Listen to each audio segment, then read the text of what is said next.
आज हम पुष्पक्रम के बारे में अध्ययन करेंगे। आवर्तबीजी अथवा एंजियोस्पर्म पादपों में पुष्प का पाया जाना और निषेचन के पश्चात उसका फल में परिवर्तित होना एक मुख्य गुण है। पादप के पुष्प धारण करने वाले भाग को पुष्पक्रम या इन्फ्लोरेसेंस कहते हैं। पुष्प जिस अक्ष से जुड़े रहते हैं उसे पुष्पावली वृंत या पेडिकल कहते हैं, जैसा कि आप इस इन्फ्लोरेसेंस में देख रहे हैं। ये पेडिकल या पुष्पावली वृंत है।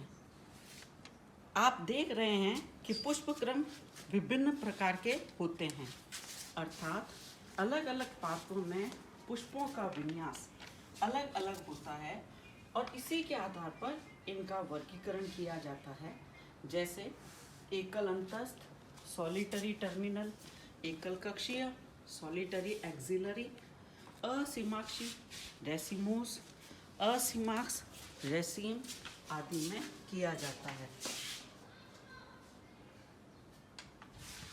आज हम एक विशेष प्रकार के पुष्पक्रम का अध्ययन करेंगे जिसे स्पेडिक्स के नाम से जाना जाता है।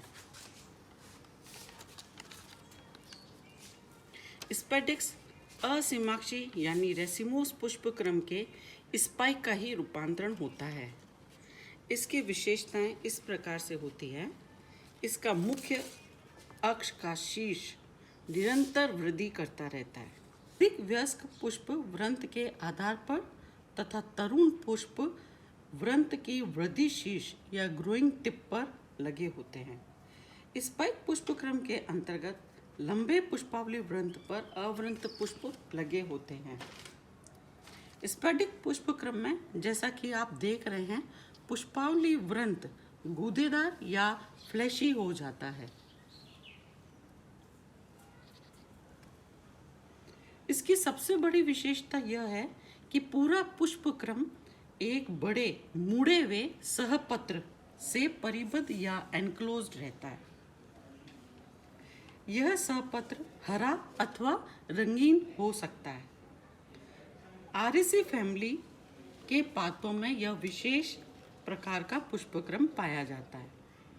इसमें मादा पुष्प आधार की ओर तथा नर पुष्प शीर्ष की ओर पाए जाते हैं।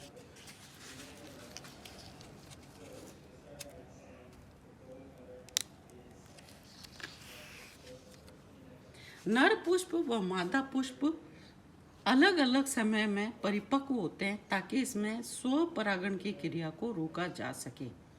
परागण की क्रिया इस पुष्पक्रम में सामान्यतः कीटों के द्वारा होती है।